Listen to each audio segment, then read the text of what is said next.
she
Hey, welcome back everyone to Launcher's live stream. This is the Washington Post gaming channel. And actually, we have a great announcement this time. We have finally figured out what to call this live stream news show. Drum roll, please. It's going to be called WaPo Story Mode. And it's going to be shortened to WaPo Stomo as well. And now, yeah, you can be excited for that because it's going to be on all the logos and all the branding and maybe some T-shirts. We'll see. But yeah, today is our special Metaverse episode. We're here to talk about Gene Park's article on the Metaverse. And so we have reporter Gene Park. Please say hello. Hey everyone, hey WaPo Story Mode, love the new name, and I think I caught a glimpse of the new opening reel, which is pretty fancy. Yeah, that's awesome. And then we also have a VC entrepreneur in the Metaverse space, Matthew Ball. Please say hello. Hey everyone. Okay, awesome. Yeah, and so without further ado, we can just jump right into it. I have Gene's article right here. Epic Games believes the internet is broken. This is their blueprint to fix it. And maybe you can just start talking from here. I mean, what do you kind of have, like, what's your takeaway from after working on this story, Gene? Yeah, so the story you can kind of think of it as a sequel to my story last year, April 2020, which a lot of it was based off of Matthew's first essay about the metaverse, which I found, I think it was published in January, I believe, or February of last year, and I just found it very fascinating. And it was very much in line with what it was kind of seeing in terms of like what the internet was becoming, you know. And it was very crystallizing to see Matt, sorry, Mr. Ball, kind of put a lot of these thoughts into words, and that kind of kicked kind of like a story idea in my head to talk about it. So, you know, last year I wanted to talk to Tim Sweeney about his plans on the metaverse and Fortnite. He's always been very vocal. Obviously, with the Apple versus Epic lawsuit, that's once again, as the court decision later mentioned. And if you don't know all of that coverage, please go read Shannon's coverage because she just talked all about it. About how the judge was like, yeah, Tim Sweeney does seem very serious about the metaverse and about open standards and open protocols. And, you know, I think a lot of people kind of think that he's only been saying this for like the last year or so. But like, if you really read through his thoughts in the last several years, even going back to the early 2000s, like he's been very consistent in terms of where he thinks the internet should go. So I was really happy when Epic finally reached out and said like, hey, like we can talk now. And I was like, great, let's start chatting. So, you know, it took me like a good 2 months to finish writing this piece, and I think Matt can attest to how difficult it is to write about this concept. So I guess my first question to you, Matt, is what inspired you to write that first essay back in 2020? I guess that's something that I never really found out about. How long have you been thinking about this space? How long have you been a quote unquote resident of the metaverse, at least in that thinking space? That's a good question. I mean, the first piece that I wrote was actually early 2019, and I began it in the end of 2018. And it was very much inspired by and centered at the time on Fortnite, more so than any other piece that I've written since on the topic. And that was because in 2018, you could really start to feel that this was not a game, that it was quite different. And I was naturally trying to tease at some of those experiences. I mean, they feel very common now. IP overlapping, intermingling, open narratives, collective live storytelling, highly social, immersive 3D rendered environments. What was different about Fortnite then and has very much accelerated in the years since was it was taking ideas that have been slowly growing for quite some time, as you point out, and then changing them in a way that feels critically different. I like to talk about the metaverse by harkening back to the mobile internet. The mobile internet started in the 90s with 2G, the first wireless digital networks. A few years later, we ended up with WAP browsers that allowed us to access mobile versions of web pages. We then had bespoke devices for the mobile internet with the BlackBerry in the late 90s, early 2000s. But it took until 2007 and then 2008 with the first iPhone, then the iPhone 3G, then the App Store in rapid succession, through which you could tell that the mobile internet, something that had existed for 15 years, was entering a new phase. Fortnite felt a lot like that to me. Roblox was feeling a lot like that to me. And that really led this personal journey for me as someone familiar with the topic, with the literature, since the early 90s. The last thing that I'll say that's really interesting to me is, a few months ago, Tim tweeted out some early thinking, some early code from Unreal from the 90s. And his point was we have been thinking about virtual spaces as social spaces for economies for decades. Second Life was very early to doing that. And yet his point was it is only in the last few years that not just have the experiences emerged to bring that to fruition, but the core underlying technologies required started to be real, not science fiction. Yeah, I hear a lot of that as a reporter in the space now. I read my quote tweets and I read the comments. I get a lot of, we have this in Second Life? And I feel like a lot of those comments are kind of ignoring what Tim's point and what your point is that the internet is sufficiently different than what it was when Second Life was out. I think people's literacy in terms of what and expectations of what the internet could be is significantly different than what it was when Second Life came out. Do you think Second Life, something like Second Life, could even pop off today? Do you think it was just wrong timing?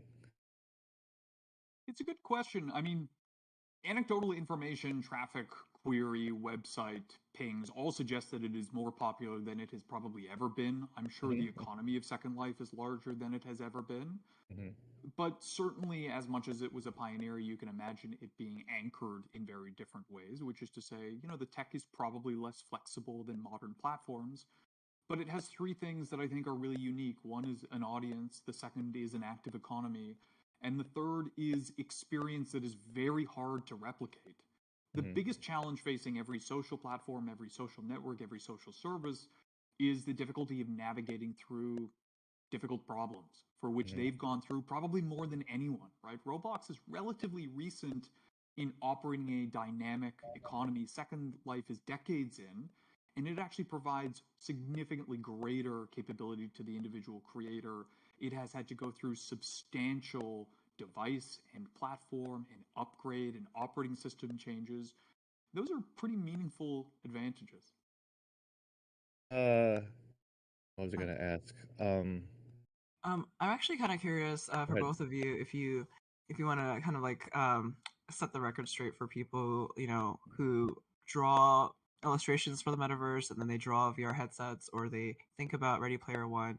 How is it not that exactly, and how is the metaverse going to be different than Yeah, that vision? that's exactly that was exactly my question. Okay. Basically obviously you hear so much. I like to think along the lines of what Shannon said. Like, what are some of the biggest misconceptions about this concept that doesn't really exist yet? But it just feels like that there's so much information flying out there, and it seems to be really muddied in terms of what the metaverse is, especially with Facebook having announced its intention in July to become a Mm-hmm. metaverse company and pivot away from social media. I would certainly say that the narrative in the discourse has actually become better recently. It was more confused months ago, and it will clarify further still.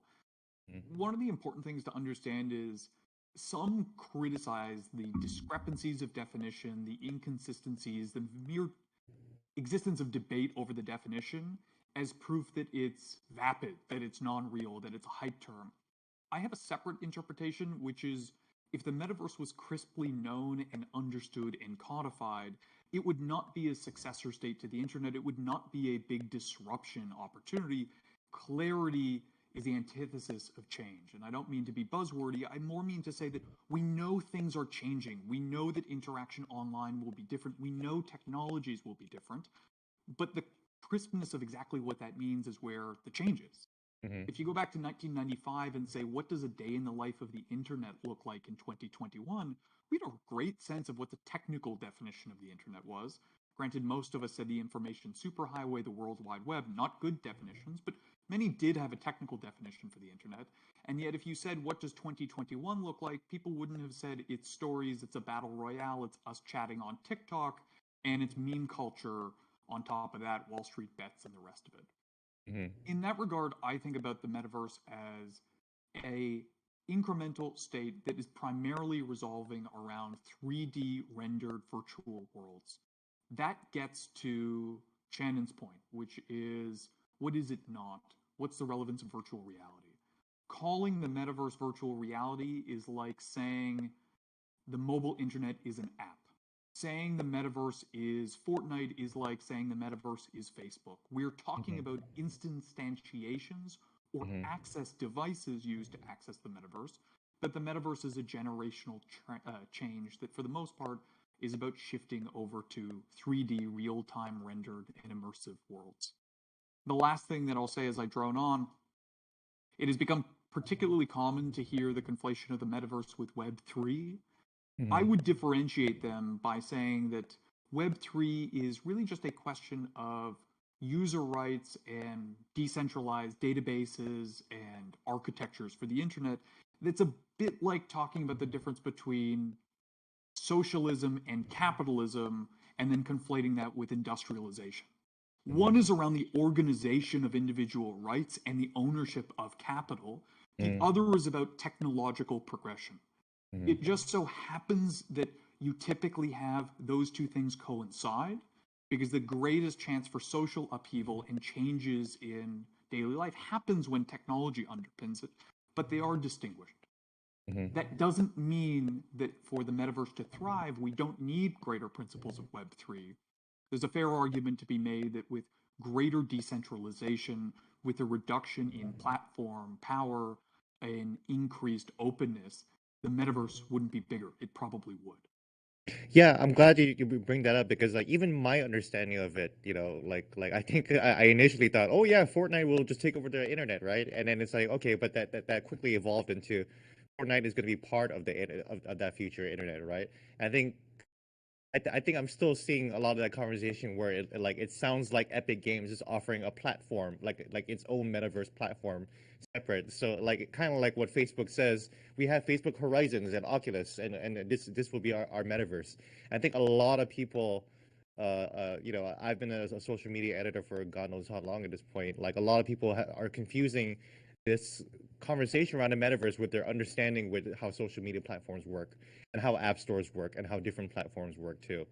And I think like what I really want to get into people is that like it is like the mobile internet. I see your quote being kind of lifted all over the place. I think I saw a Facebook exec say the metaverse is a successor to the mobile internet, and I was like, hey, that Matthew Ball said that,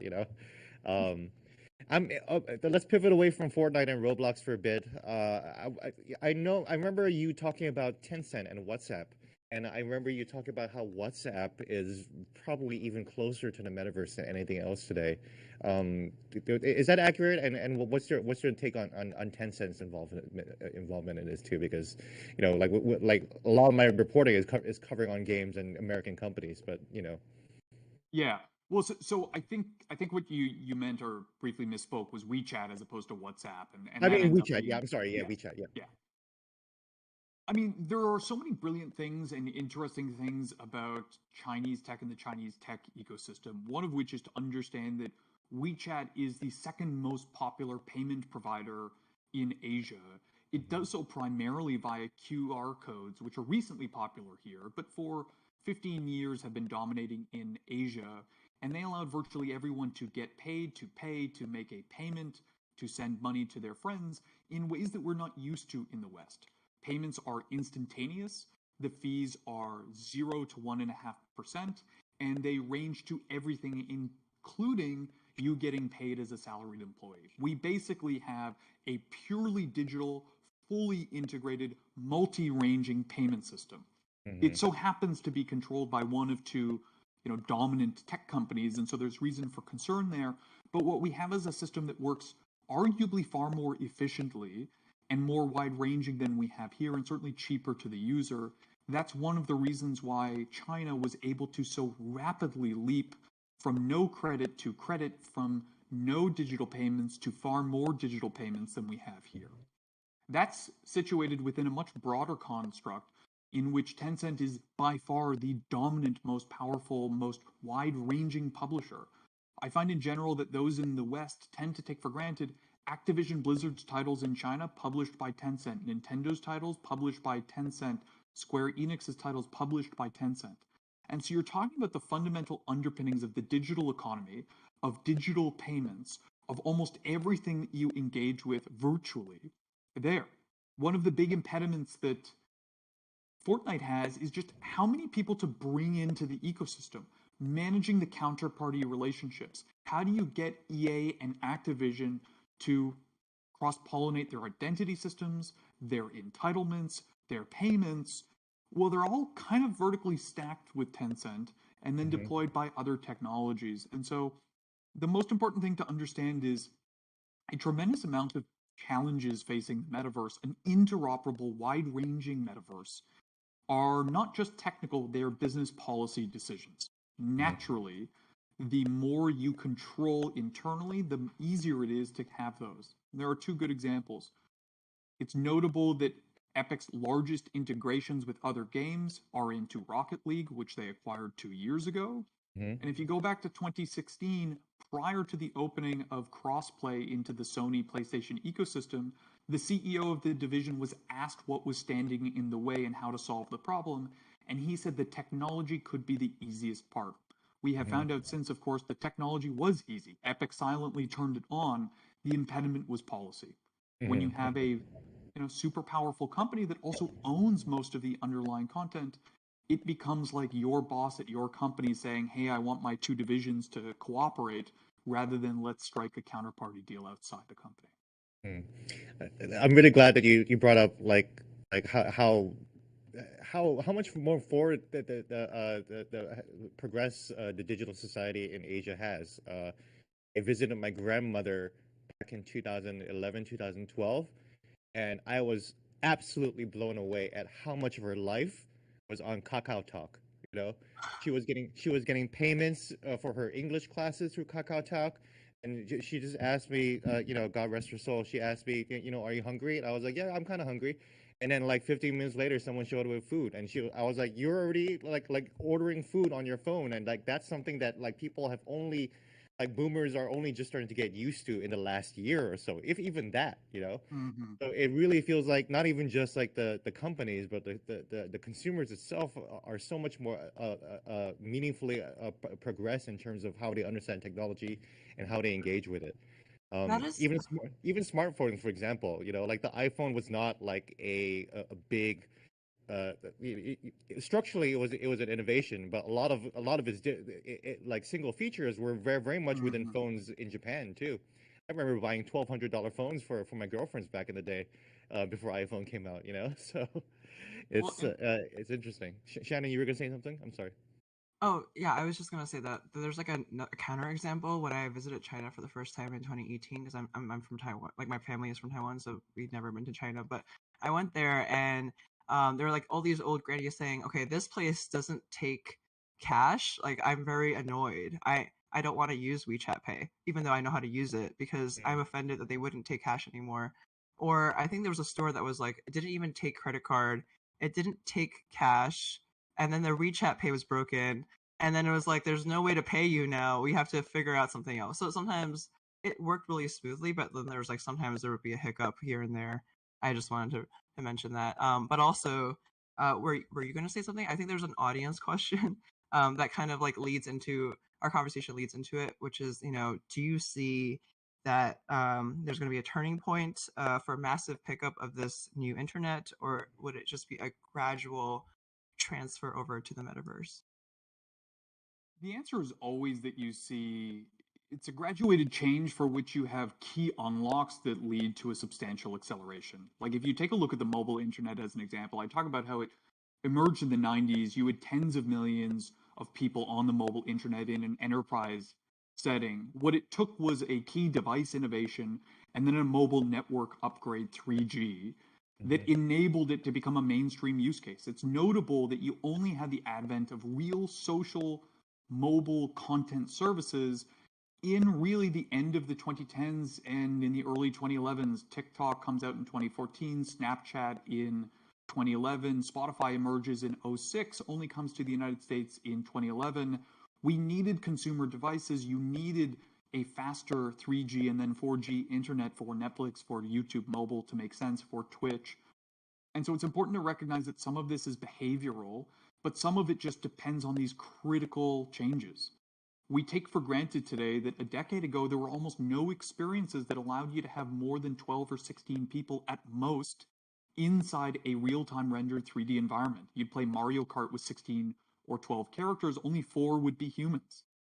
And if we believe that the metaverse is first and foremost a social experience, then you see non-linear improvements to adoption under Metcalfe's law from expansion and participation.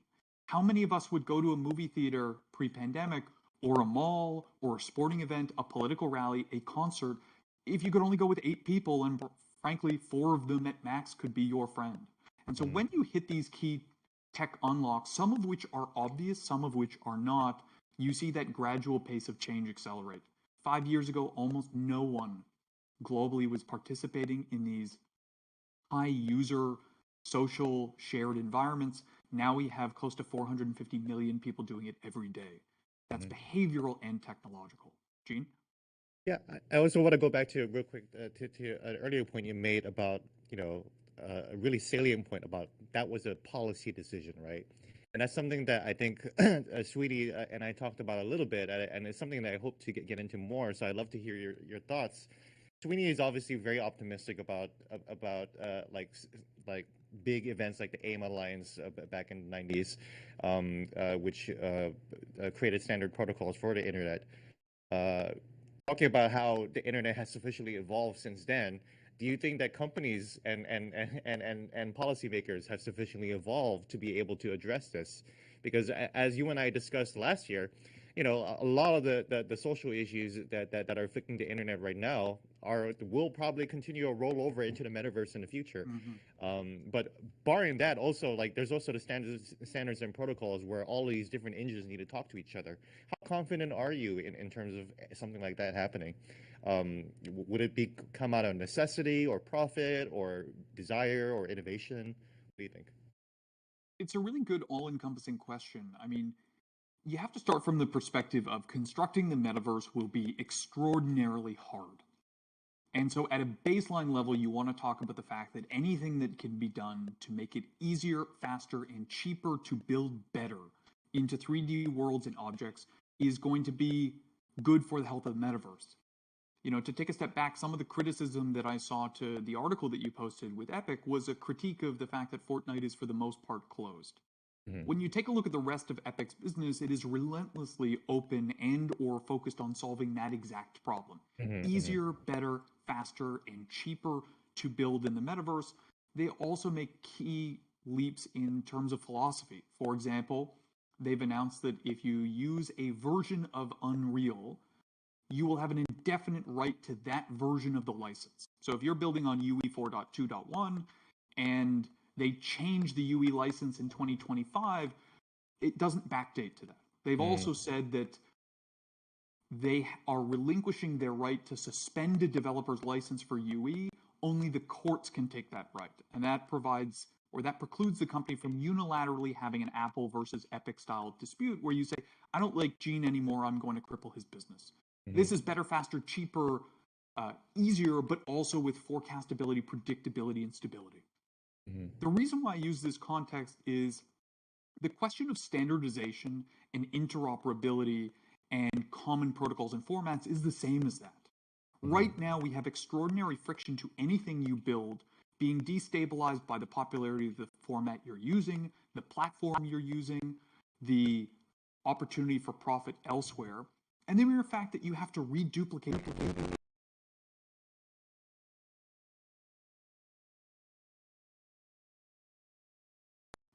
Imagine a world in which taking a photo on your iPhone meant you could share it in iMessage or iCloud, but it didn't work on Facebook, Snapchat, or Twitter. What would the impact be? You would take fewer photos. Imagine a world in which you could not take your photos off Snapchat, post them on Facebook. You would do less social interaction. The same applies to text. The same applies to voice. What we don't have are common formats that the entire world needs to build onto. Minecraft, you can't export to Roblox, which means if you're a developer, you need to build both. Well, guess what? As a result, it is harder, it is cheaper, it is slower to build a worse metaverse that requires you to spend more. And so I'm optimistic that the economic primitives or the economic reality of constructing a lucrative, compelling, wide-ranging metaverse requires some sort of standardization. The question is, how does it arise? The answer is probably messy, in bursts, and it will always be imperfect. The .gif file format is terrible. It still endures.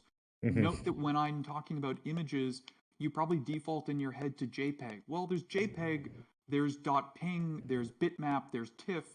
The fact that we have multiple common standards does not mean that there's just a single one. What it means that browsers and websites and platforms have to judiciously choose which they accept and which they don't. That's kind of what I think is going to happen here. I really like your example of like, for example, TikTok really TikTok had no problem blowing up on its own, but it was also an audience building tactic to post TikTok videos on Twitter. And imagine if you couldn't do that. Some TikTok accounts might not blow up as a result, and some tweets might not get engaged because you just wouldn't post those videos because those videos can't talk to Twitter. Kind of reminds you of when Twitter closed its API back in the last decade too. And that really helped back Twitter's own growth in terms of how it spoke to other platforms as well. And the way Facebook closed off its API to Twitter as well. So that's really fascinating. I guess my last question is more philosophically, why a metaverse? You know, like I think for me as a gamer, as a longtime gamer, one image I thought of is, do you remember the game Fable 3 by Peter Molyneux? Of course. Yeah. So when you press start and you go into the menu screen, you can't just like go into your menu screen and equip an item like off a menu, right? There was no UI for that. What instead was that you entered into a dream state where you have to physically walk over to the closet and then go up to the mannequin that has the outfit, and then you press A and then you put it on, and then you have to leave that dream state to go back into the world. That I hated doing that, right? And I feel like a lot of people expect the metaverse to be that, where it's like instead of clicking on an open file, like, oh, I have to actually walk over to a place and then open file. Like what would you say to folks like that? It's a great question. I mean, there are really three different ways to unpack that. Number one is every time we advance into a new medium, we tend to skeuomorphism. There's a reason why the first several versions of the iOS platform were highly skeuomorphic. When you went to the games tab, it was a felt poker table. When you opened up your diary, it was a double stitched notepad, right? There were two different aesthetic stitching from a needle and thread just so that you would understand it's a diary.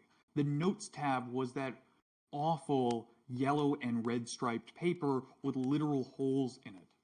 Over time, we tend to shed the skeuomorphism that grounds us as an early adoption onboarding. In much the same way, the home button on your iPhone was a bad use of real estate, but it was an effective way of onboarding you at the time. Right now, we're stuck to those skeuomorphisms, and we also don't know what the better interaction model is. I don't doubt that we're going to shed them. Can you explain what's a skeuomorphism? Can you define that for the audience? Oh, it's basically the... Oh, skew. Okay, SKU. Okay, got it. Yeah, it basically refers to a design principle of kind of replicating, standard convention, in this instance, real things, right? Let's make a digital diary. A digital diary should look like a physical diary. Not a reasonable conclusion, but you can understand how we start there. So one is to understand that we will inevitably shift off from that, but we just don't know exactly how to do it. The second is to understand that the emergence of the metaverse does not mean that all interaction will be 3D and immersive. In fact, we'll still find that the vast majority of interactions will be. I'll give you as a quick highlight. Look, we talk about the mobile internet today, but for reference, the vast majority of internet traffic goes through physical fixed line internet. Even when you're on a mobile phone, almost all of the data transmission is through hardline infrastructure. Almost all of it is running on old school standards, protocols, technology infrastructure, but we've nevertheless transported into a slightly new device usage format and interface. That will likely be true going forward. I'm guessing all of us are on PCs right now, even though mobiles are by far more common and we use them more. The third is to understand, and Zuckerberg spoke about this a little bit, how unnatural this nature of interaction is. We've existed for 10,000 years. We never evolved to interact with non-touchable 2D screens of infinite information. A 3D immersive environment is just naturally more intuitive for us in interaction. And so the question will become, which experiences benefit from that? Some won't. Going through an Excel book, I don't think 3D data presentation is going to be better for that. Typing, not better.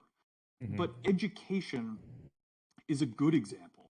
If we learned anything during COVID-19, it was that Zoom school sucks. Why? Because you can't tell your peers are beside you, you can't touch anything in the classroom, you can't feel seen by your teacher. But in a virtual 3D rendered environment, you regain a sense of presence, you regain a sense of personality, you can touch and feel and understand your environment and be engaged in it differently. In addition, you have the ability to enhance, whether IRL or remote, certain elements of that education you can't today. We all learn physics right now by reading a textbook. My teacher dropped a bowling ball and a light book to show that they fall at the same speed because of the nature of physics, but when you're using a feather, it's going to fall very differently. But of course, you're told on the moon, a bowling ball and a feather fall at the same speed. Well, now all of a sudden you can do those sorts of lessons in a 3D virtual environment that is the moon, is the seas of Venus, and is Earth. Epic and Roblox both provide courses today that allow you to learn physics through Rube Goldberg machines in high-fidelity environments. We have this opportunity to take the Magic School Bus as a funny idea and turn it into an actual curriculum. That doesn't require us to say, let's get rid of all of the conventions we have today. It just says that there are certain experiences, mostly the experiences that have not ported over to the internet well, that suddenly start to become enriched by virtual worlds and environments. Like Fortnite's concerts, right? And that's how I see Fortnite is. I don't even really think of Fortnite as even Epic's centerpiece of the metaverse. I feel like Epic Games overall, the company is being centerpiece there, and it might not even look like Fortnite. I'm also really glad that you talked about how we still use desktop computers. I still talk on the phone sometimes too. I've been doing that since I was born. So it really does feel like that. Like one thing I hear a lot of criticism from is that it feels like the metaverse is going to replace the way we navigate Amazon and the way we navigate like Netflix or whatever like that. But the mobile internet hasn't really done that either in terms of desktop. So that's a really interesting philosophy there. Yeah. I think I'm about. Go ahead, Shannon. I feel like you've talked a lot about virtual worlds and games and like payment systems like WeChat Pay, but I'm also wondering how you view like Facebook's latest push for the metaverse. We got a question from the audience saying Facebook pivoting from social media to metaverse isn't the core of a proper metaverse that it is a social network. How do you view their chances of succeeding in this transition? It's an interesting question. I mean, I wouldn't say that the core of the mobile internet is social graphs. I think we would say that it is a really potent element of that. It's why most of us have smartphones globally. It's how many of us spend most of our time, but I wouldn't say it's core to that. I think it's unlikely that that's the foundation, but it's partly a philosophical question, right? A network engineer is going to talk about the metaverse's core being infrastructure, right? Like, what is the internet? The internet's a description of intangibility. The internet is literally cable infrastructure, right? But of course, other technologists will talk about the standards and protocols that enable the internet to operate, for us to exchange, WebRTC, how you and I are talking right now. And others will talk about the internet to the extent in which it's relevant for most people, which is social services, as I mentioned. I think the core of the metaverse, if you define it as real-time rendered 3D worlds, is going to have to be the toolkits that enable that, especially across all endpoints. And by that I mean your PlayStation, your Xbox, your mobile, your XR device, your PC, and so forth, for which game engines look most relevant. But that itself is, a simplification. It's a bit like saying, what's the core of a human? Is it consciousness? Is it the heart? Is it the circulatory system or the musculature? And the answer is it's like this weird magical amalgam of things that come together to make us us, and for which, we can't really bring together the constituent parts of gene and have gene. I would prefer to be just uploaded into the metaverse, just completely. I saw Senator Blumenthal in a hearing earlier today that's going viral about how he asked Facebook how to get rid of the Finsta, and that just made me feel so much like just put me on the internet so I don't have to hear any of this, or maybe I'll hear all of it. I don't know. But it Yes. really feels like that when you write about it, when you talk about the metaverse, a lot of it seems like philosophical questions. Do you think? Yeah, I mean, look, the thing that gets me most excited, I'm sometimes asked, like, if we're talking about the successor state to the internet, why don't we just call it the internet 3D or spatial internet or the internet but more?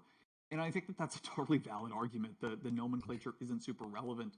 But, personally, and I think this is what Tim got to, and I think what you believe or what I could feel from your piece, Gene, is a lot of us do look at the last 15 years of the internet and we see key problems that we don't love.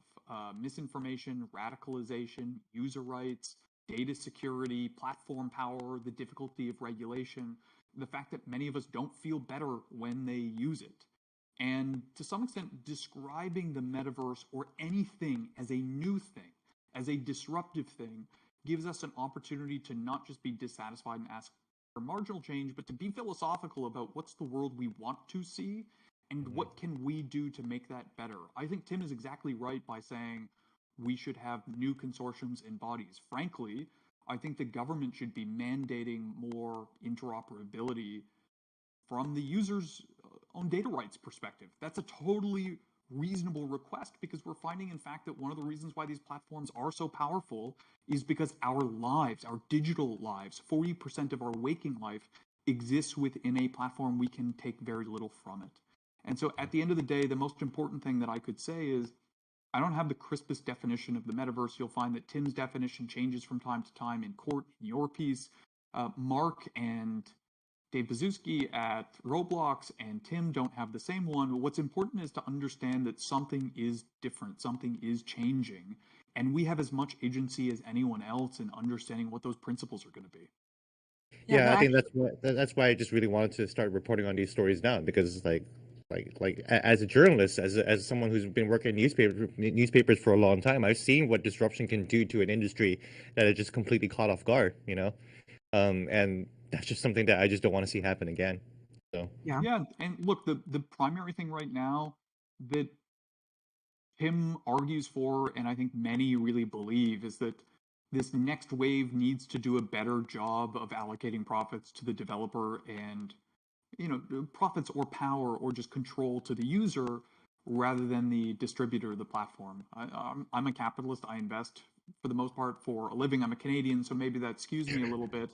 But no one debates that these platforms should have power. The issue, and this was at the core of the Epic versus Apple, is what the appropriate, healthy, competitive, and fair distribution would be.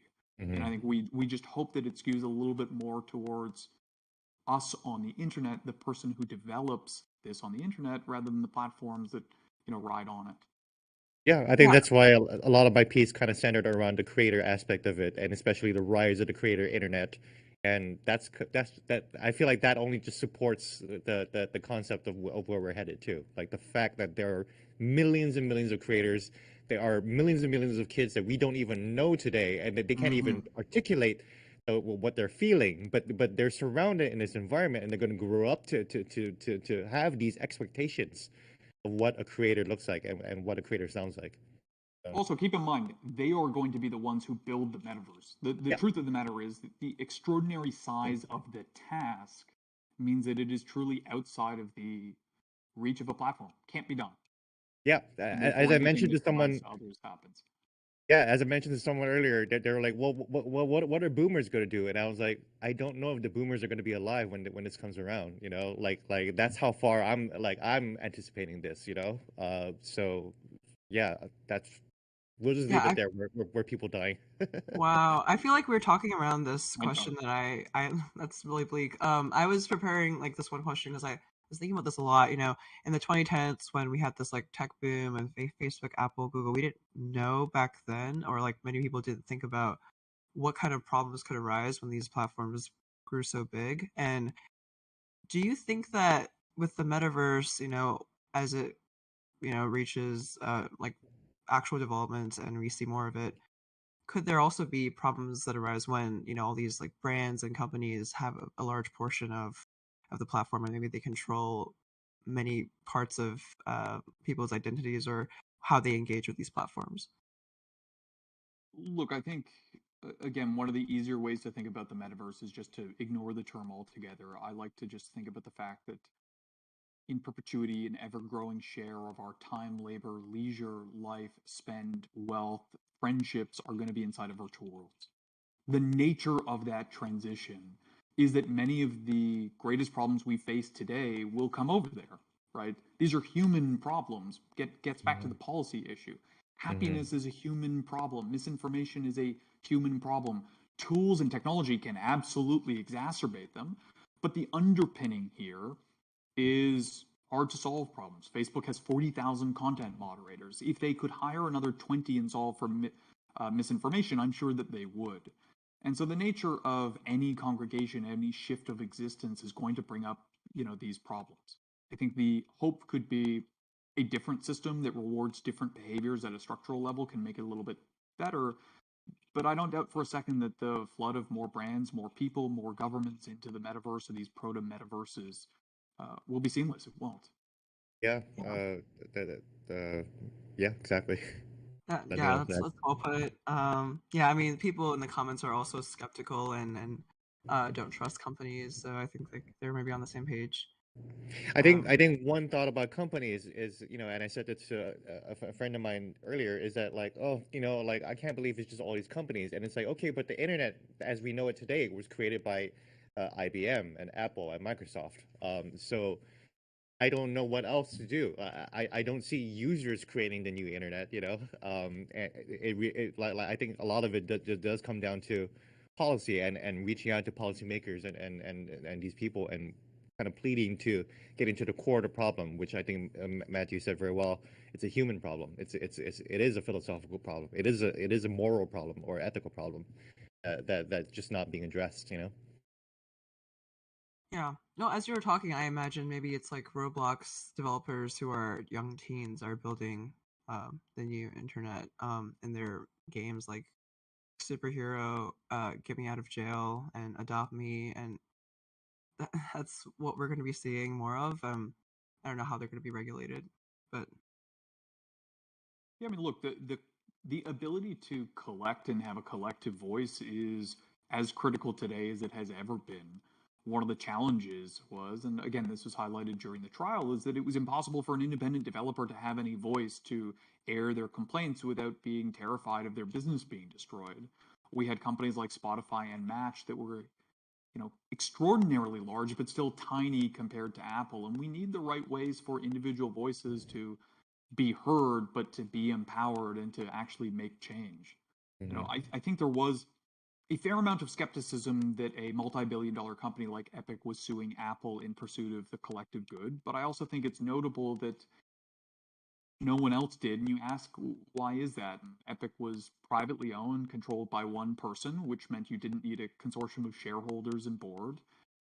The vast majority of their revenues were off iOS, which almost no other company on earth is. They're a game, which means getting kicked off sucks financially, but it doesn't cripple third parties the way that Microsoft getting kicked off iOS would be. And ultimately, they were very profitable, and therefore they could withstand losing some of their revenue. The challenge was that many independent developers did not sit in that place. They didn't have reserves, they didn't have control, they didn't have revenue, and they relied on iOS. We will see this problem reoccur. Roblox developers will understand that they don't have much of a voice to fight back if Roblox chooses to mistreat them. Not saying they're not. I actually think the platform is phenomenal, perhaps because, again, the founder is another Canadian. But this issue of collective voice is one of the things that we lost the most over the past 15 years as these social platforms used our voice to build platforms, and is going to be important going forward. Yeah.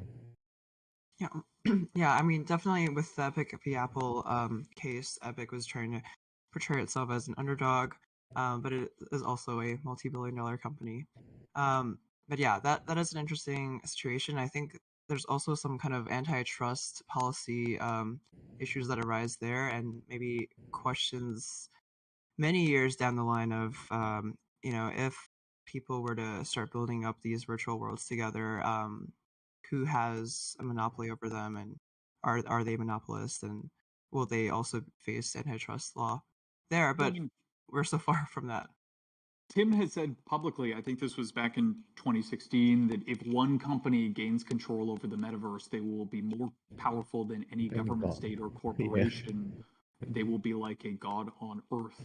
Mm-hmm. I think that's an interesting characterization when you take into consideration that the judge in the Epic versus Apple trial said that she believes and takes to heart that Tim is sincere about what he believes and says about the metaverse. So we in some regard have a legal opinion stating that he does in fact believe that that outcome would be terrifying. I thought that was very fascinating to see in a legal document, like codified in a legal document. Tim Sweeney really believes in the metaverse. Oh, I thought that was just absolutely mind blowing. Yeah, yeah. It also proceeded to say, like all their debates about Fortnite being part of the metaverse don't really matter because Fortnite is still a video game. People still think the metaverse is a video game, and so it's still gaming related, and it's still like in the Epic Apple trial in terms of like market definition. It didn't really help Epic's case in the long run. But yeah, all of that being written out in the kind of like court document was fun to read. Yeah. For sure. That and the discussion as to whether or not it's appropriate for Peely to be nude. Yeah. Yeah. I'm really glad Peely keeps showing up in all of the very serious Fortnite discussions. Yeah, definitely bringing levity. Yeah. Matthew, was there anything else that we failed to address, or something that you really feel like you got to get out and put on the record? No, I think it's great to think about this being a technological wave that's shared by many other companies. And we talked earlier about how many of them were held up by just core underlying technologies. I actually think it's really brilliant to think about the metaverse as requiring many different parties, but also understanding that there are limits to how much any one company can pioneer.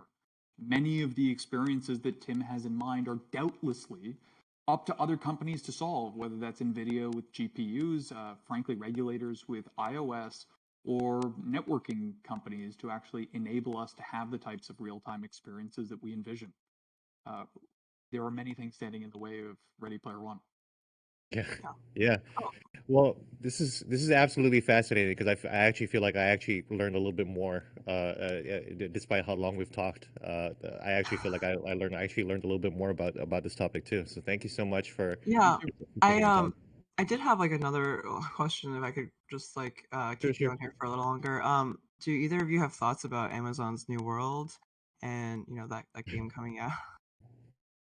Well, I'm a Bezos employee, and Matt here is a former Bezos employee.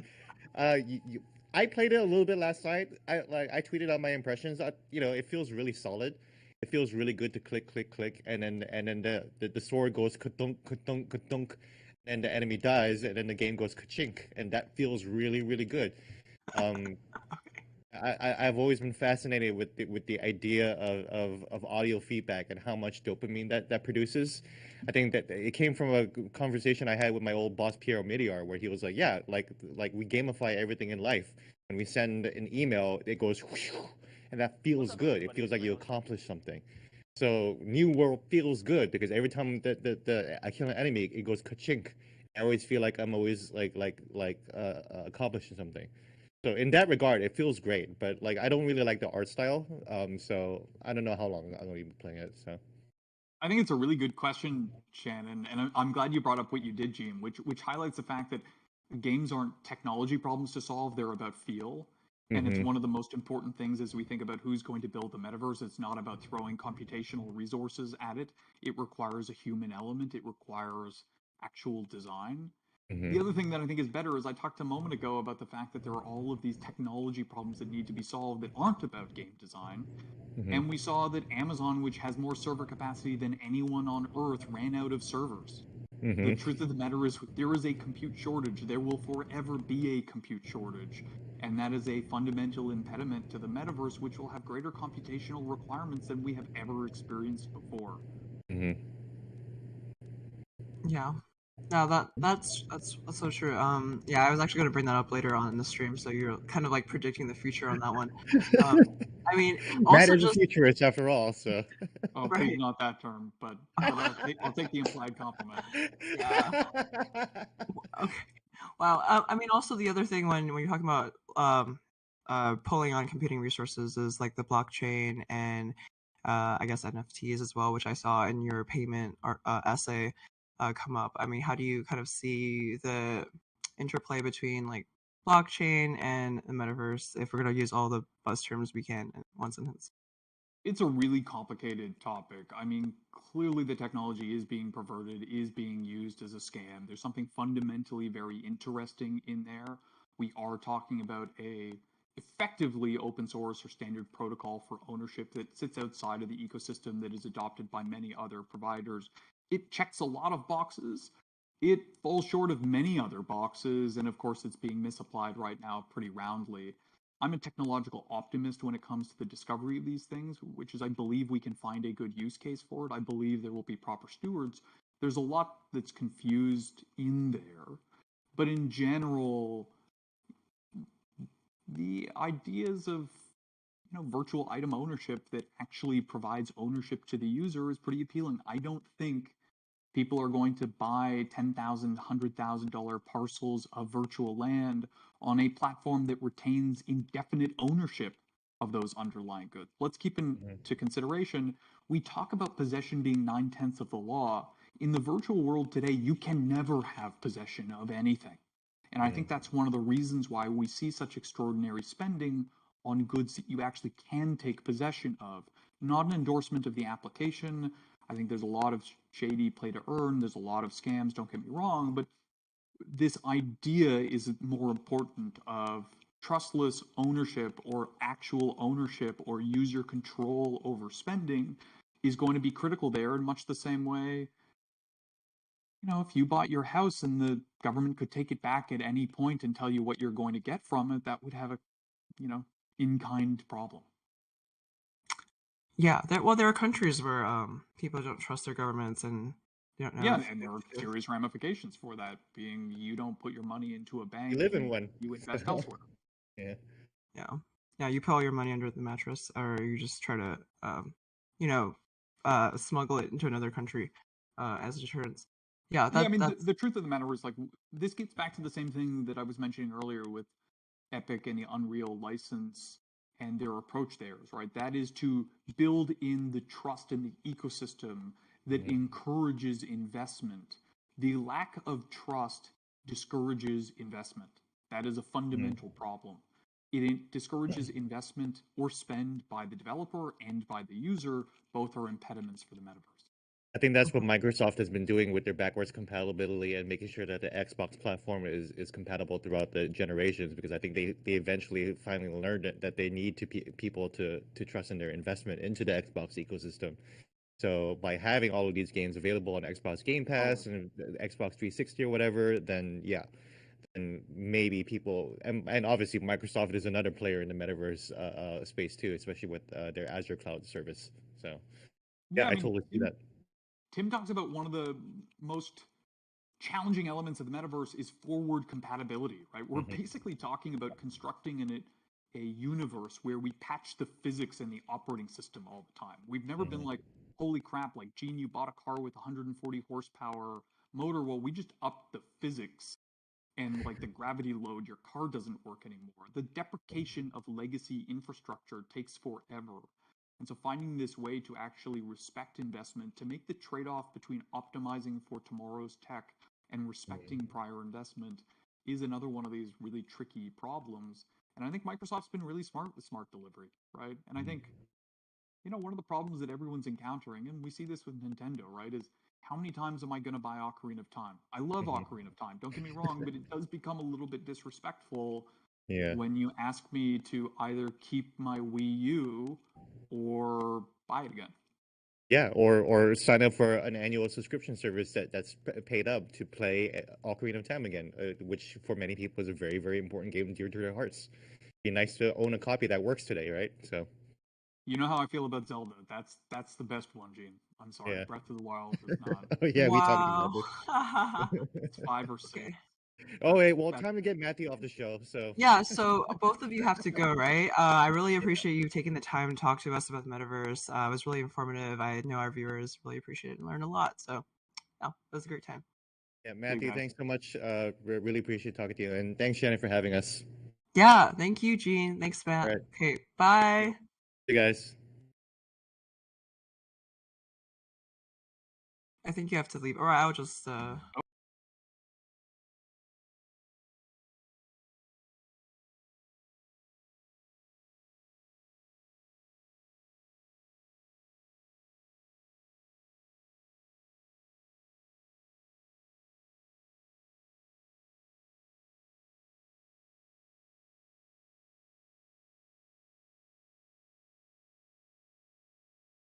Okay, cool.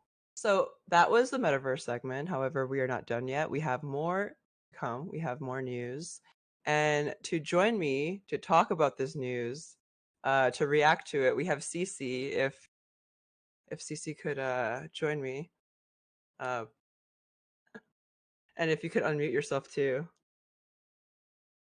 Oh, But yeah. yeah, that's Wait, James Jackson said goodnight. It's not. It's not evening. It's only 5. Okay, come back.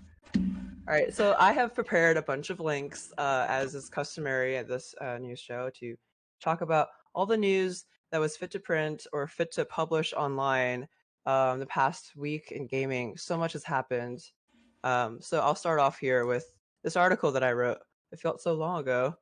The Nintendo Switch OLED model. But first of all, let me introduce. Okay, this is Cece Zhang from Kotaku, a video games journalist. Please say hello. hi. Hi. All right, it's great to have you on this show. I invited you for the express purpose of reacting to some of these articles that are coming up. So let's continue on. So I got to do a hands-on with the Nintendo Switch OLED model, like I want to say like last week, or I think it was last week. Um, and I said I'm not very excited about it, and not much has changed. And a lot of the readers were upset with me, saying, how dare you? You know what, like this is a great Switch, I will still buy it. You're wrong. And I'm like, you know what, it's okay. I That happens. Okay, Yeah. so but then Bloomberg came out with this piece, just actually this is the wrong piece. I don't know how. Okay, this is it. This is the piece. So developers are making games for a Nintendo 4K console that doesn't exist. I don't know if you've seen this Yes. article. I skimmed But it yeah, and okay. Yeah, I expressly got a Bloomberg subscription so I could read this article because it's shocking. Uh, dedication. yeah, so TLDR, basically it's saying that, a bunch of developers have received dev kits for the 4K console that doesn't exist, but due to like a semiconductor shortage or other supply chain problems, Nintendo decided to not do this Switch, and just do the unexciting OLED model that I was not impressed by. And yeah, and Zynga came out today with a statement saying like this article is wrong. They'd never received any 4K dev kit. But oh, I don't know. Any thoughts here? I mean, if both Nintendo and Zynga come out to say that you're wrong, that's pretty bad. I mean, I think a few of my a few of my peers are just kind of shocked that this article even went up, because it's like, if Nintendo says that they weren't that your article is wrong, and why would you mention the idea that, like, why would you mention the fact that Nintendo already like told you no? Like, it was just like such a strange thing happening. So I was just kind of like, what's going on? Like, personally, I would not have gone this route. Um, and I mean, now that Nintendo has like said it, and like, I think that's like, I mean, I know Bloomberg is like, it's Bloomberg, but it's at the same time, it's kind of like, well, Nintendo came out and said it.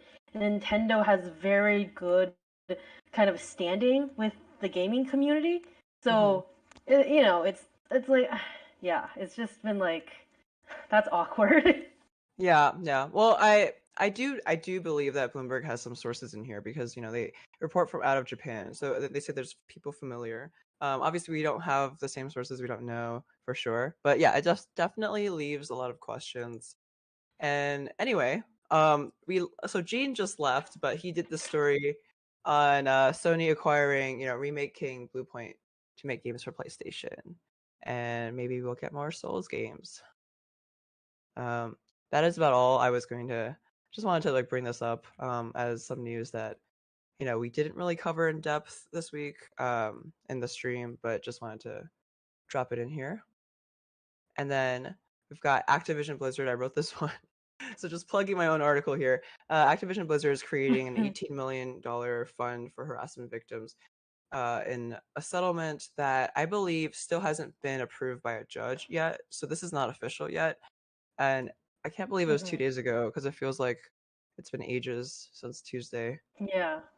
But yeah, this is more legal scrutiny on Activision Blizzard, and I think that'll be a recurring theme over the next who knows how long. Finally, we have Game Awards are coming back this December. I don't know if you've ever like covered Game Awards, or like, I don't know, attended, or, but yeah. Oh yeah. I just became a staffer like a month ago, so I can't say that I've had the pleasure. I watched them for like, because I was a game developer before all of this, so like I watched them, but as like a viewer. So. Oh, that's cool. That's cool. I didn't even do that some years. So yeah, this will be interesting. This is going to be in California though, so too far away. Oh, in LA. Okay. Another small thing before we get to like the fun random links. Epic Games announced this week that they're going to make children privacy services free for developers. So they're gonna let they bought this company called Super Awesome, safe kid tech company, and that company is going to like help developers verify the identity of parents to give their children permission. So it's a kind of a very small update, but I think it hints towards like, if Epic ever wanted to go public, having kids as customers is a huge risk, and so they need to cover themselves well now.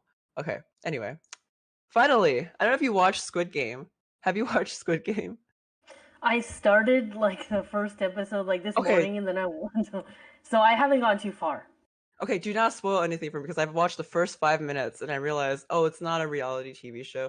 This is gonna be really involved. I better just like set aside a whole weekend to watch it. So I haven't watched it either.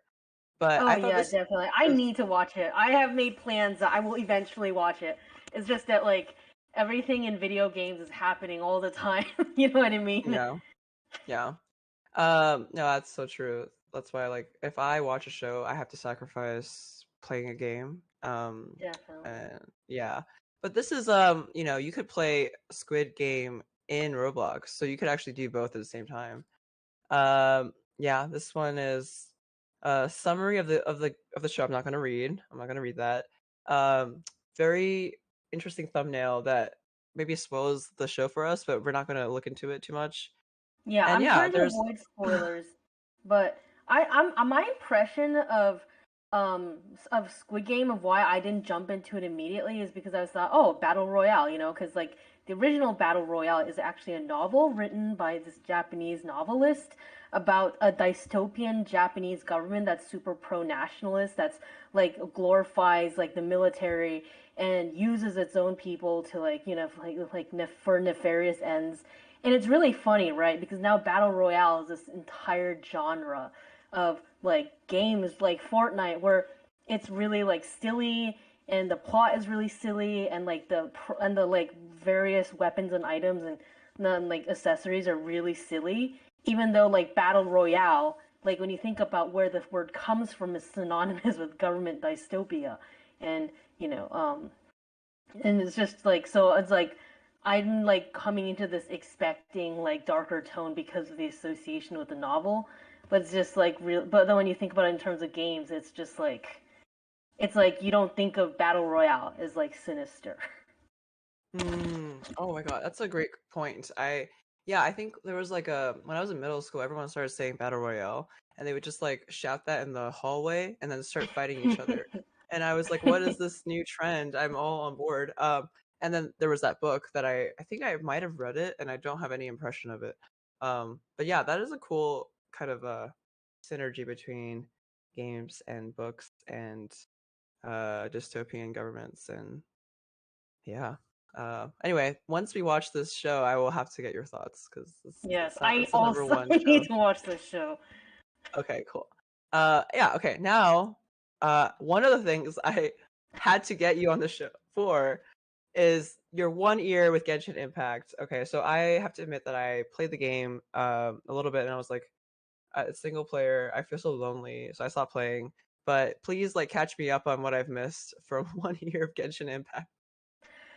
It's so much. Like, I mean, the biggest thing is that because it's cross-platform, a lot of people without really intense gaming setups can enjoy it, right? Because us, we have to play games professionally, so we have all the setups. But most of the world, it's like mobile is big because it's like the mobile device is universal, so a lot of people can get into it.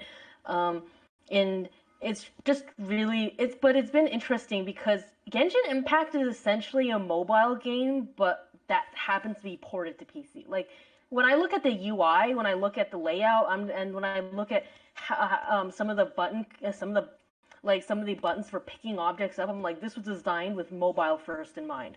That's from my experience of having played 3D games that are on mobile, which I'm still trying to get used to like action controls for it, but I can immediately tell. Plus, like MiHoYo was working on Honkai Impact the Third before this game, which is a very successful anime like 3D game on mobile. And so like based on that, I could like tell that it was like mobile first. And I think having designed for that larger audience has been really good for Genshin Impact success. Um, so yeah, it's just so much has happened during this year. Like we've seen all the big money milestones. We've seen the 1 billion mark. The second, I mean, right now it's like they've made $2 billion. They've made $1 billion faster than any game ever.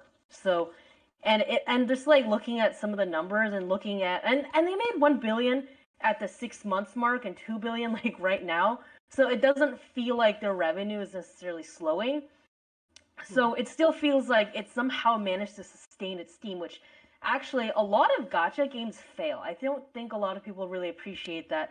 We don't hear about a lot of the failures. Like in Japan, where they're more popular, it's a lot of them fail. And like I've seen like not like I don't like hard to recall names off the top of my head, but I remember seeing like news of like gacha games closing, and so I think people who say that it's only successful because it's a gacha game doesn't realize how saturated the market is in some parts of Asia and how difficult it is to be successful. Like it has to be a good game, a good quality experience.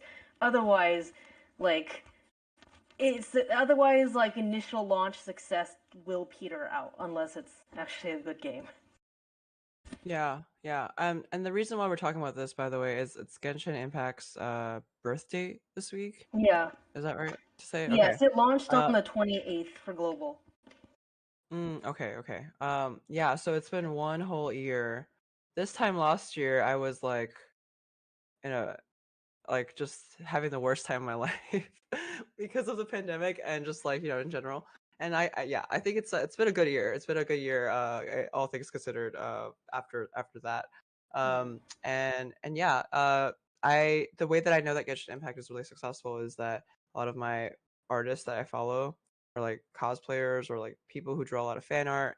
They all stopped drawing their own original characters or like other fandoms, and they all switched over to Genshin Impact. Yeah. So that's how I know. I interviewed one of the several like merchandise makers for Genshin, and I had a friend tell me that yeah, a lot of the merch people are like switching over because it's a good sustainable fandom. Like a lot of it is like personal investment, but also it's like a very thriving creator community. So it's not like it's not like people are gonna stop buying keychains all of a sudden, right? They're still buying keychains.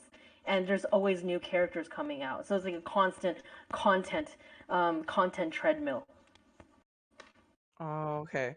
I like that you also refer to this as your pandemic year, that you're like, living through life, but also like when Genshin doesn't give you, exactly what you want, you just make the best of it. Yeah, I mean, and I think that's how a lot of like longtime gacha players actually interact with these games because there's a lot of attention given to people who like don't have gacha games under control, and a lot of Mhm. YouTubers actually. I think when YouTubers spend a lot of money on camera, they don't necessarily tell you that some of them are going to write it off on their taxes because it's a business expense.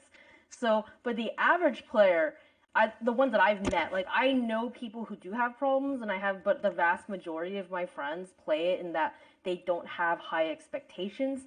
They hope that something good will happen in the game, but most of the Mhm. time they're just like, well, I'm not like, like I'm not spending just straight up not spending money, or they have certain like boundaries. Like personally, like I will sometimes buy the monthly pass, but monthly pass is like a one time like a one time kind of a deal.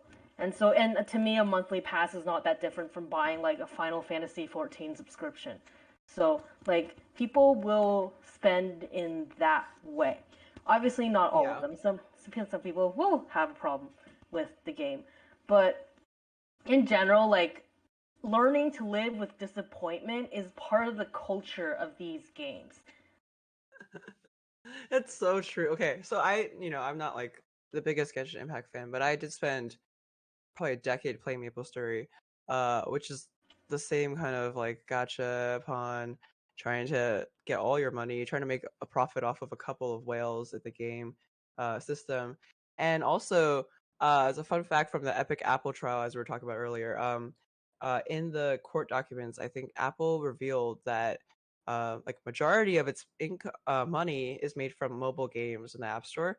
Majority of App Store revenue comes from mobile games, and the majority of mobile game revenue comes from a couple of people, and they spend an average of $2,600 a year on mobile games. And some of my colleagues were shocked about this, and I told them like, this is not shocking at all. I've spent Mm-hmm. much more than that in a year. Um, Mm-hmm. but yeah, just some things that Yeah. I thought of. I think, and I know people are like, "Oh, you're just defending this game that you like," and I'm like, "Okay, first of all, that's a natural instinct to like want to have like a nuanced opinions about a game that you like, but also like I think we have a tendency to flatten the one kind of gacha player, right? The one that is always an addict, as opposed to the fact that all the statistics coming out of Japan that most people like are just normal spenders or they don't spend at all. And I've met as a developer, I've met like designers who are like, yeah, we design for the people who don't spend money. Like this is actually a thing that they account for the fact that people just don't have $200 a month to blow on a video game, right? And when you Hmm. think about it, like personally, when I see someone spending a lot of, I think is a lot of money, I'm like, that's really interesting. Tell me what's going on, because some people, I do know people spend like $100 when a new banner drops. Oh, I'm just like, do you think you have a problem? Because I think a lot of people like forget to talk to these people, right? And Hmm. I'm like, what do you think? Okay, do you think you have a problem? And this person was like, oh, this is my budgeted amount. Like $100 is my budgeted amount, and I don't have any other hobbies, so I'm spending this as my fun money. And I'm like, Hmm. hey, I've spent $50 going out once a week before, like this week, and it's like, well, it's like mentally, I'm just like, if it's a budgeted expense, is it really fair to like think about it in terms of like it was spent towards gacha, therefore it was automatically bad, as opposed to like we all have different values about like what is a good like leisure spent, right? Because if you think about it, I've bought AAA games that are like $60 and then I never touched them again. So Mhm. are Yep. you? I mean, I think I wasted money. I have bought like PlayStation first party titles that I just never touched. After thinking about it that way and how many Steam games I still haven't played, I was like I actually let myself spend a little bit more money. Like I spent $5 generally for the monthly pass, Mhm, and mhm. the most I spent this year was actually partially motivated because I wanted to like cover this character for work. Um, but I spent like maximum like $50, and that was like my biggest spend on Genshin Impact ever. And even then, it's like $50 is a very calculated spend. I like calculated how many I needed to hit the guarantee because it has a system where you're guaranteed a character. I usually spend like $30 in like Fate Grand Order for like the guarantee, because to me a guarantee is like a very calculated choice. And Right. and these are games I spent years of my life in. Like I spent like several years in Fate Grand Order. I spent a lot of time in Genshin Impact. Genshin Impact is literally like my beat, like as a journalist. Like to me, I feel like I got off easy because it's like I spent like really not even $100 on Genshin Impact for a whole year, and it's like Well, part of my livelihood. that is really nothing. I thought you were gonna say something other shocking number, and I wasn't going to judge you for it. I mean, the way I thought about it when I was playing Maple Story in college is I took on a job just so I could afford to spend like thousands of dollars in this game, and all of my salary went. I didn't have a salary. All my hourly wages went towards, uh, towards like virtual clothing for this character, and I was like, if I buy Mhm. a dress for this character, it is like I bought a dress for myself. And Mhm. then in the pandemic, I also thought, if there are going to be shipping delays for everything, and I don't want to go outside, I don't want to catch COVID, so why don't I just buy this like I don't know, I played this game called like Kiki's Vacation or something, and it's like a cat going on vacation. So I said I buy her a drink at the bar and I buy her like a coconut to drink out of, and it's like I'm on vacation. And I Mhm. instantly received it rather than having to go outside and brave the world or wait 3 weeks for it to ship to my house. Mhm.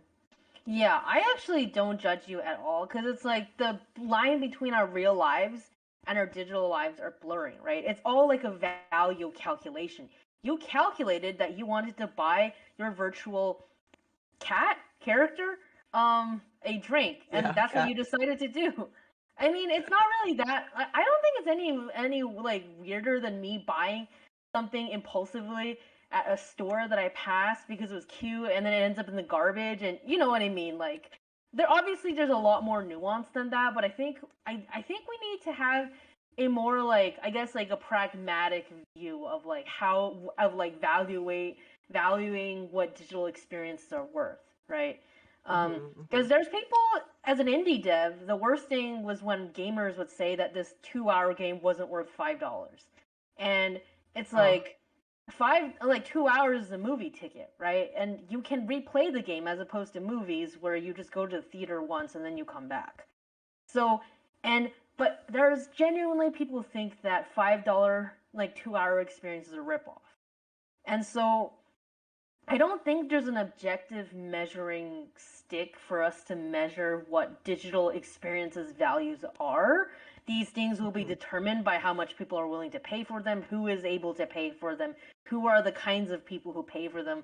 But ultimately, I think that spending money on digital goods is a deeply personal thing. That it's very hard, I think, to judge other people because I had a friend in the industry who talked about like I think it might have been his mom, but it could also have been someone else whose budget's a certain amount of like I think it was either in the tens or like at least $100 on like Candy Crush or some other mobile game. And this was something that she budgeted out as her expense because she's retired. It's like, what is she gonna do? Go on vacation? I mean, she could, but like she's elderly. She's like retired. So it's like, and it's like these are the stories that we just completely flatten when we say all people are like young things with a like problem. And because like sometimes I'll post a Genshin article, I'll not post, but like the account will post a Genshin article, and then I will get all these people in the comments talking about how everyone who played these games is an addict, especially if I cover some kind of drama in the community. Then people will just say addict. And it's so weird to me because we don't talk about people with alcohol problems this way. We don't talk about like, and it's very, very dehumanizing to talk about people who are on like certain drugs this way. It's very like, like we don't talk about any other kinds of vice this way. And we can recognize that people with alcohol problems have specific nuances in their lives, or people who consume alcohol have very specific nuances. I mean, like a lot of people consume alcohol. That doesn't mean we're all drunkards here. And but it's like, and we can acknowledge there's like shades of circumstances. But when we talk about mobile gaming, all that nuance just goes out the window.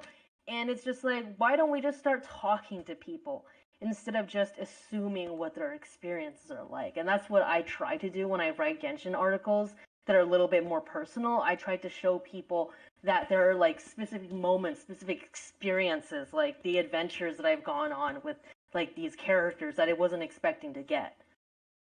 Yeah. Yeah, no, that's really well said.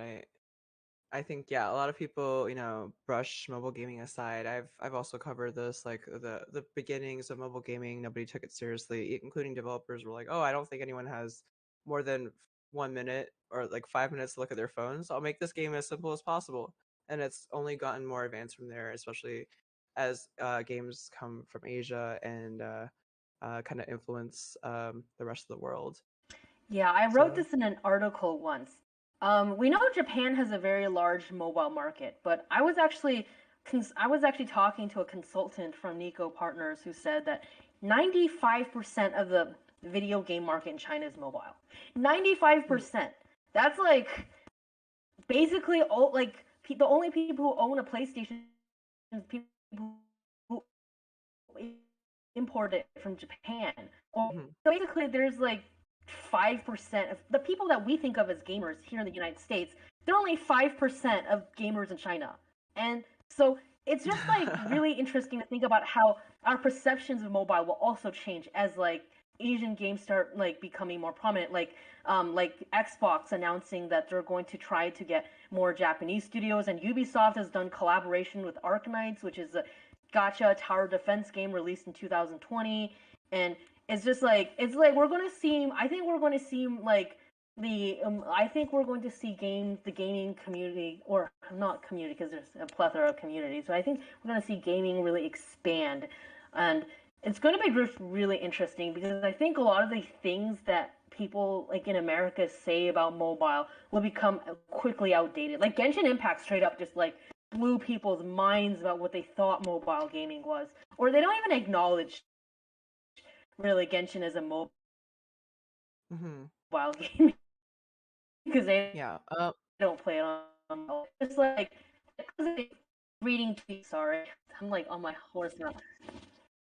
Sorry. No, you're fine. You just have like a slight internet lag. Do you think you can okay, troubleshoot it on the fly? Can you troubleshoot your internet really quickly if you can? I don't know if you can. I don't know what else to do. I'm not an IT person. But we're good. Okay. Okay, well that brings me to another one. Which is kind of relevant as we're talking about Asia. I just saw this.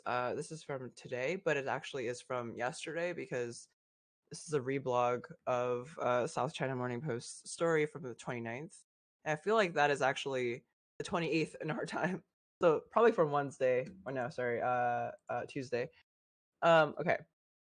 So it's like Chinese government tightens video game restrictions. There's a new memo providing stricter rules around sexuality, morality, history, religion that titles must adhere to if they want to get licensed and get published in China. And So it says that video games are not just entertainment; they have to have a correct set of values of the history and culture. So titles featuring queer romance or effeminate males may not be approved. And if you can't tell the gender, okay, this is like very sad. If some games have blurred morality, and then players can choose to be good or evil, but we don't think games should give players this choice. Yeah, so this is a memo that I guess is just guidelines that the game developers should follow, not necessarily like hard rules. But yeah, did I lose you? Are you still there? Mm-hmm. I no, I'm just thinking about how I actually was actually talking about in the Kotaku article about how we need to stop saying Chinese government and start naming regulatory agencies, name the specific, because like if we think about it, like if we talked about American policies this way, like the U.S. is doing so and so, that doesn't capture the fact that we have a lot of different like departments and like levels of like state, municipal, federal going on. And so oh, first off, my like objection is like weird flattening of just like flattening to like one singular or the entirety of China says this or whatever. It's just a very weird, to me it's a very weird way of talking about like what is mostly happening in the sphere of regulation. So like always like, okay, well, you need an agency, you should name an agency. And so like that's like Yeah. that was kind of like a lot of what my article was about.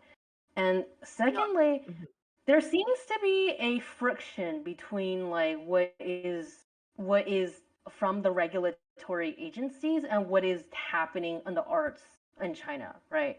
Because the Untamed, like we think about the popular culture, like the Untamed, it's like based on a I want to say it's gay, but I'm not sure if it's bisexual or what. But it's like it's like a queer. I want to say it's a novel. I think it was a light novel or something. But it's basically the source material is very queer, and it's like and the show itself, like a lot of my queer friends who watch it, are like, oh yeah, that's queer. And then we have actually, I was actually researching this for college. It's like Chinese pop stars who are women but dress like men, well, or like dress in a more masculine way, and like that is their like kind of like their like kind of their brand or image, and they have been very successful in like singing competitions and such. So it's like I think like there is like a huge domestic like audience for like people who really enjoy like gender non-conforming like art and media, and it's that show. So so it's like I think there is like this like from what I've seen of the news, because I was trying to allow room for the fact that Chinese news is whatever managed to get out there, right? And there is still the firewall. There's still like China operating on a different ecosystem in terms of internet, different kinds of searches, and like they go on like they have their own version of YouTube. They have their own version of like Facebook. Well, like they have their own social media ecosystem. So I always try to be like hold out space for me to be wrong about China, right? Because information is just like so hard to like really always get the clearest picture, unless you're like unless you're actually like working from China. So I try to hold up space for that. So that's yeah. No, yeah, those are some great thoughts. I think this is because it's a reblog of a South China Morning Post story. So the actual government agency is the National Press and Publication Administration. I have tried to call this number; it doesn't really work for me. I've also tried to email this email; it doesn't really work either. But I could find them on WeChat, so that's how I get in touch with them. And this is a cool drama. I will check this out. I will try to get my grandma to watch them. She's really into Chinese dramas. Okay. Anyhow, let's just keep it moving. We have a couple other links. I thought, since you tweeted about this, I would also get you on to talk about this. So this is not really news. Like this is something that happened in the lore a couple months ago, but since the game just came out, it's resurfaced. New World has a very funny reason for not having any horses. Wait, why are there no horses? Well, according to the lore, there was a time in the old world when people rode animals to get from place to place. This is Amazon's new game that just came out, like, I want to say a couple days ago. There's a note called "The Animals Revolt." After a recent spate of back injuries, the doctors of Eternum feel compelled to issue this warning.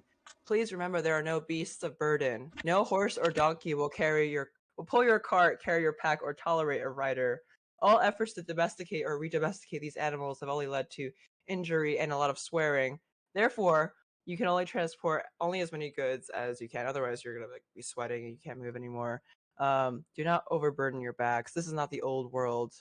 In Eternum, we must all pull our own weight. Your joints will thank you. And that's why they don't have horses. What do you think? It's so funny coming from like Final Fantasy 14, where like you can ride the most ridiculous mounts, and I, this is just like this is a limitation that essentially locks them out of like more or less locks them out of patching horses in later, right? Because if they say there's a lore reason for there not to be horses, then it's going to be very hard to walk back on the fact that they don't have horses. They're like culturally do not have horses.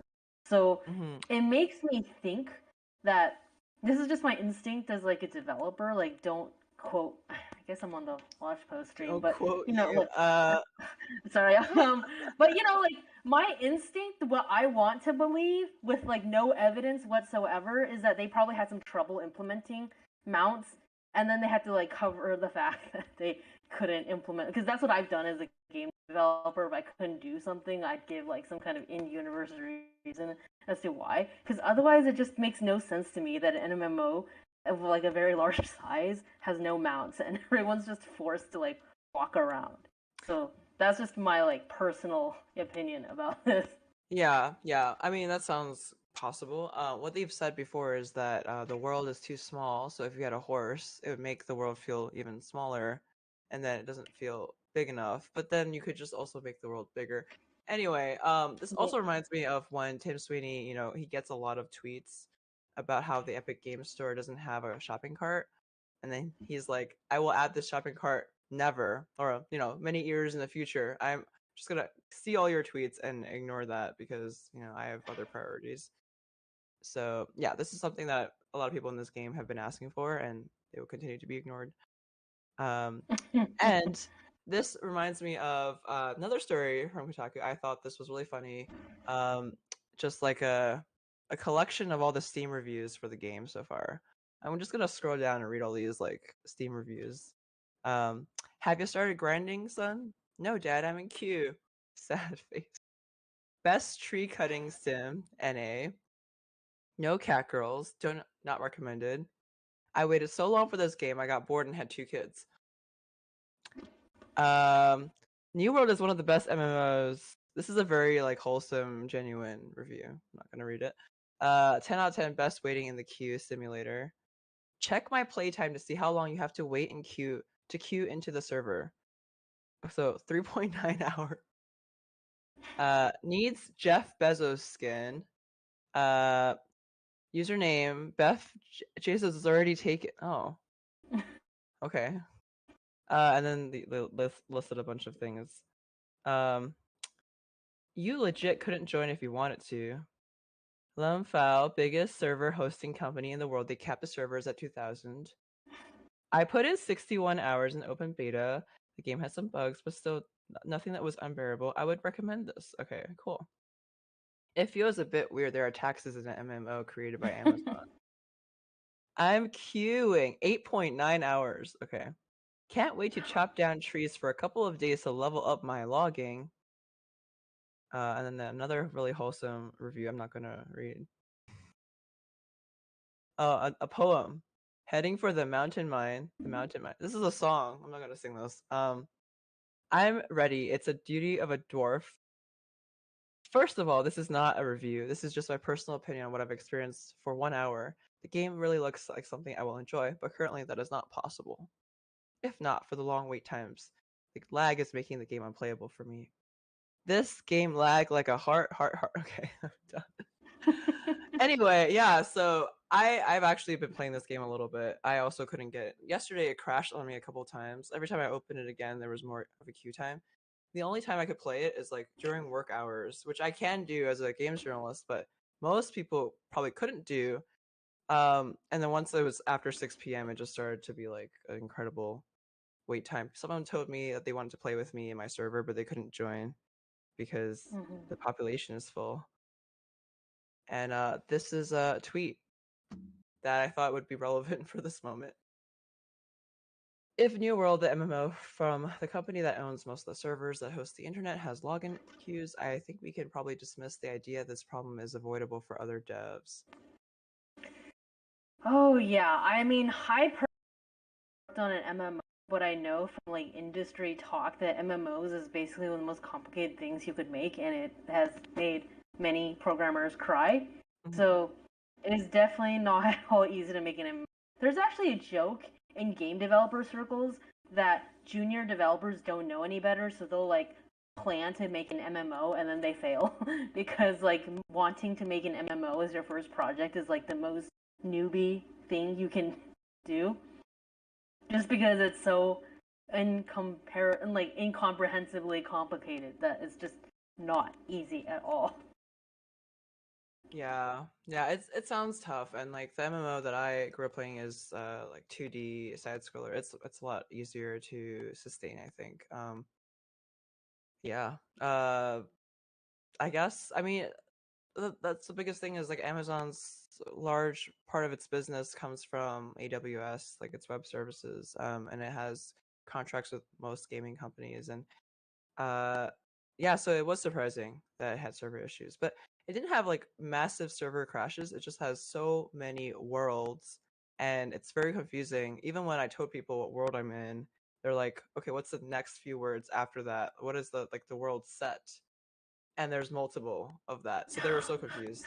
And I just gave them a This lot sounds of so words. painful. I gave somebody else like 5 words, and they were like, "So is that like 3 worlds that you're in?" And I was like, "No, it's just one world." And they're like, "You sure? Okay." Yeah, it's very confusing. But yeah, will you be playing this game? You don't have to say anything. I mean, it's just the server issues right now doesn't make me exactly like eager to like jump into immediately. Just because like I mean, launches are always like kind of launches are always a little bit rough. I like to wait for like the first few patches to like fix some of the biggest performance problems before jumping in. Like unless I have to do it for work, then I'll just wait for like stuff to get patched. Because until the servers go live, it's really hard for you to really like guesstimate how many problems and which problems they are, right? I mean, like yeah, developers can guess, but you know, like you don't know until the servers go live and it's filled with people. Yeah, I would say of all the other launches I've seen, this one did not go that poorly. The wait is bearable. I waited 1 hour. Actually, I waited 2 hours, but I left my house. So actually, what I recommend is if you want to go to like a popular world, just make your character, leave your computer on, leave your house, come back in 3 hours, and you'll be in. You'll be kicked off the server for being AFK, but like you're still in. So cool. And dramatic subject change, but I I saw this headline and I was so confused because I saw this from another website and it just said League of Legends champion is arrested. And I was like, wait, a character in the game is arrested? It's like which a Oh my character is god. arrested for drug trafficking? And I was so shocked. But clicking on this, it's not at all what you would think. Um, this is a Taiwanese esports player. I don't know if he's actually Taiwanese, but he's on the Taipei Assassins, which is like a very famed League of Legends team. Used to, I think they won 1 year. They won Worlds 1 year. And he is only trafficking weed, which is legal in other parts of the world. Yeah. But yeah, so this headline just on many levels threw me off, and I thought I would mention it here. But yeah. Okay. Now, finally get to your article. How dare Neopets taint my childhood with NFTs? So did you also? I loved Neopets growing up. Did you also play it? Oh yeah, it's really funny. I didn't have access to the Neo boards for years because I was afraid of lying about my age. Like, what if the internet police got me? So I like spent years like being too young for Neo boards. Oh no, the internet again. Okay, so I will just quickly summarize your article while you are lagging. This article, first of all, I wrote a piece. Let's see if I could find this piece. Um, I wrote this piece several years ago. Okay, and when I wrote this piece, I was thinking about Neopets. I was like, this is like Neopets, but with cryptocurrency. Now it's like Neopets is getting into this space with NFTs. Like this is 2017. This predicted today, Tuesday, uh, because back then like people were spending like $45,000 on these virtual kittens. Now they can do the same thing with these like random animals. Um, See, uh, yeah.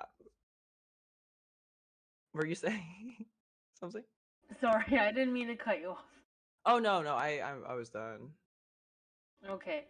Um, See, I actually think it makes perfect sense that Neopets would eventually go down this path. I mean, besides its weird, shady history with like shady things like Scientology, um, I actually like if you think about it, Neopets is really one of the front runners to digital economies. Like, I mean, you ever think about Neopia as like the stock trading plushie tycoon? Oh my god, I was not intense enough as a small child to really learn how to figure out plushie tycoon, which is like a business sim game where you like run a I played it. successful business.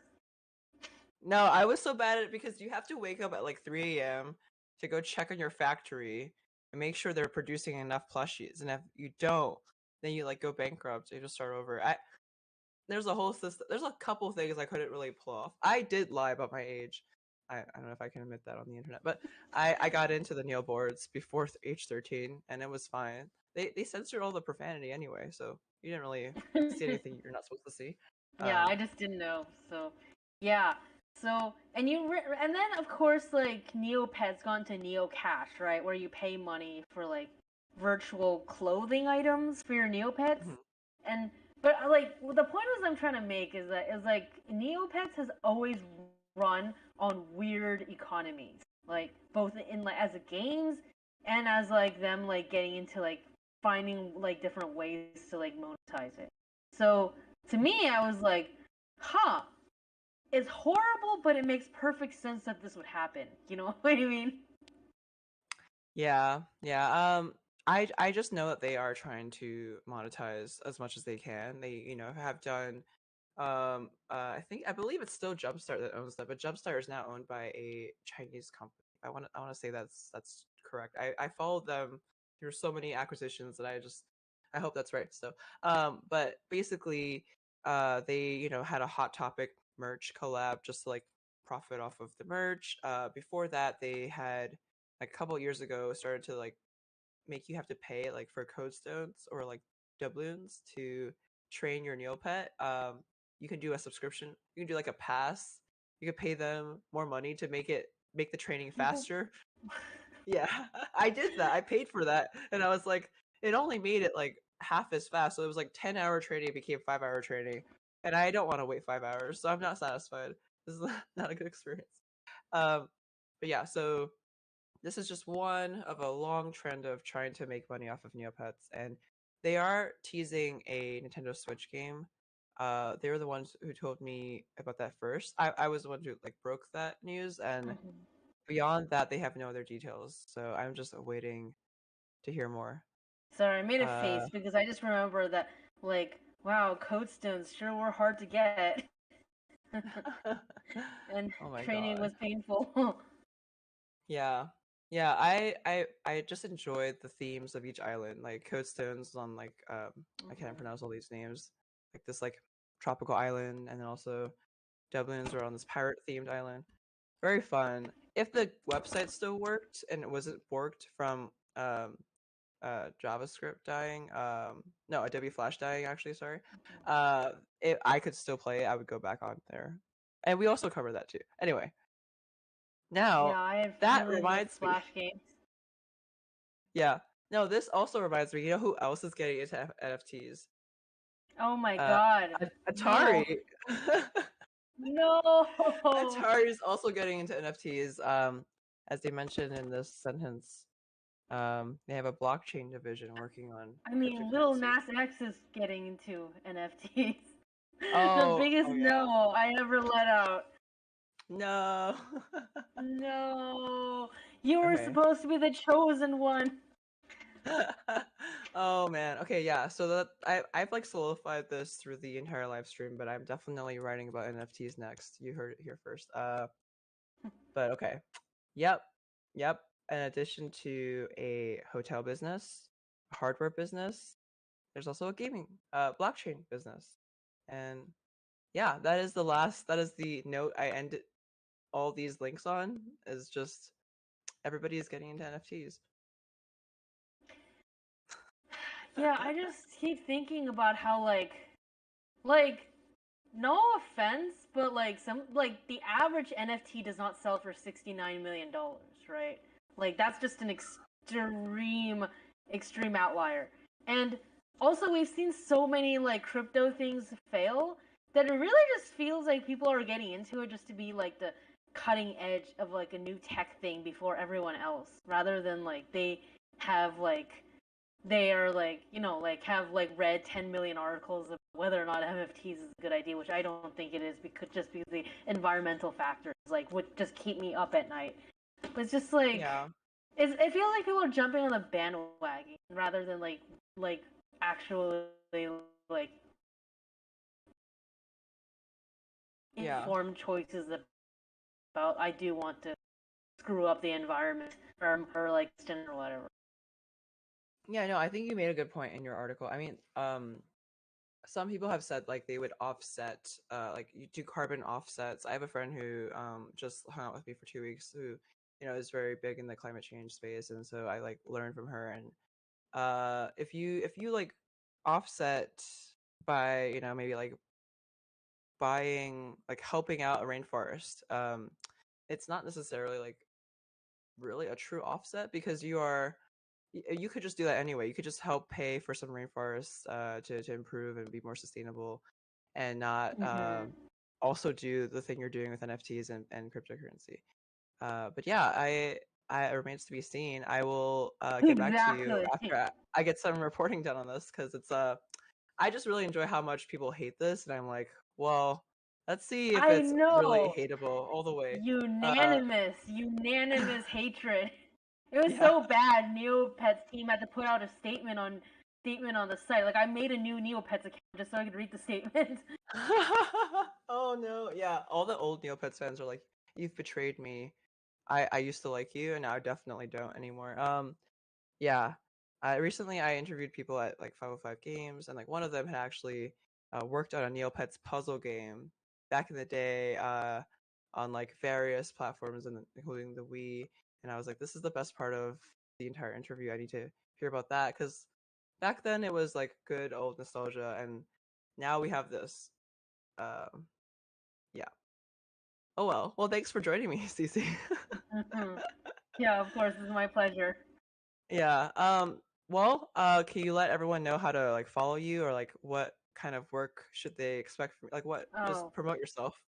yeah. I'm on Twitter at SIX6JIANG. Um, I am a staffer working at Kotaku, so like if you follow Kotaku stuff, then and like most of the Genshin articles will be mine. I also am working on like games as a game developer, but it's like that's like obviously wound down because now I am breaking stories and writing about Genshin Impact. So yeah. Cool. Yeah. No, I really appreciate you coming on here very last minute. And I hope to see you on here soon, some other time. Oh, of course. See you next time. Okay. And I will just sign off here for everyone. Thank you all for tuning in. Again, we have a new name for this news show. It's called WaPo Story Mode, aka WaPo Stomo. If you just keep saying that, it's gonna start becoming really catchy, and then you can just make it into a jingle. Um, yeah. We we will be back tomorrow. We have another 4 p.m. live stream with Omar Jimenez, my old colleague for CNN, and also probably my editor and a couple other folks to play Call of Duty Warzone. It's going to be a great time. I hope to see you back here soon. And yeah, have a great week. Bye, everyone. Bye.